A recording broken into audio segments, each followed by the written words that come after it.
সিলেট ডুবছে, বারবার ডুবছে। গত ৩৫ দিনের মাথায় ৩বারের মতো বন্যা এসেছে। এই তৃতীয় দফা বন্যার কারণে সিলেট বিপর্যস্ত অবস্থার মধ্যে পড়েছে। সিলেট নগরী সহ ১৩টি উপজেলা কিন্তু বন্যা কবলিত হয়ে পড়েছে।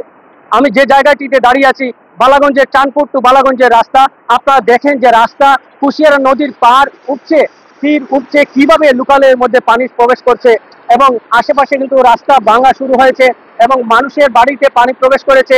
আতঙ্কিত অবস্থায় এই এলাকার মানুষ আছেন যে কোনো সময় তাদের বাড়িঘর ভেঙে যেতে পারে। তা এই বালাগঞ্জের যে এই পরিস্থিতি বিরাজ করছে, এটা কিন্তু মানুষের মধ্যে, মানুষ রাতে ঘুমাতে খুব ভয় পাচ্ছে, কারণ এই তীব্র গতিতে পানি প্রবেশ করছে এই মানুষের বাসা বাড়িতে। সিলেটের অন্যান্য জায়গার যে অবস্থা, সেটা পাঁচটি যে সীমান্তবর্তী উপজেলা আছে সেগুলো কিন্তু খুব খারাপ অবস্থার মধ্যে আছে।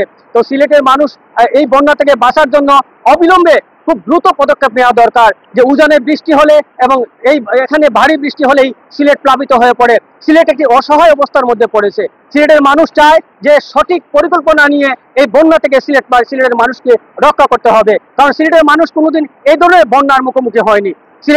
সিলেট নগরীতেও মানুষ ২৭টি ওয়ার্ড বন্যা কবলিত হয়ে পড়েছিল, এবারও কিন্তু বন্যা কবলিত হয়ে পড়েছে। সিলেটের বালাগঞ্জ, পেঞ্চুগঞ্জ সহ প্রত্যেকটি জায়গার মানুষ গোটা সিলেটবাসী আজকে খুবই উদ্বিগ্ন এবং আতঙ্কের মধ্যে আছেন যে আমরা আর পানিতে বাঁচতে চাই না। আমরা চাই সঠিক পদক্ষেপ নেওয়া হবে দরকার এবং হাওরকে যারা ভরাট করছে, লোকালয় জলাশয় যারা ভরাট করছে, ভবন তুলছে, বাড়ি তুলছে, এদের বিরুদ্ধে কড়া অ্যাকশন নেওয়া দরকার।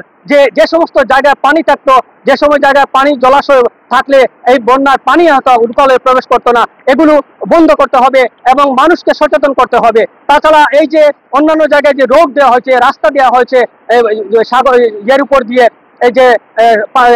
ইয়ের উপর দিয়ে, সেগুলো বন্ধ করতে হবে। এই রাস্তা যেভাবে দেওয়া হয়েছে, আপনার জানেন হাওরের উপর রাস্তা দেওয়ার কারণে পানি তার স্বাভাবিক গতিতে প্রবেশ করতে পারছে না।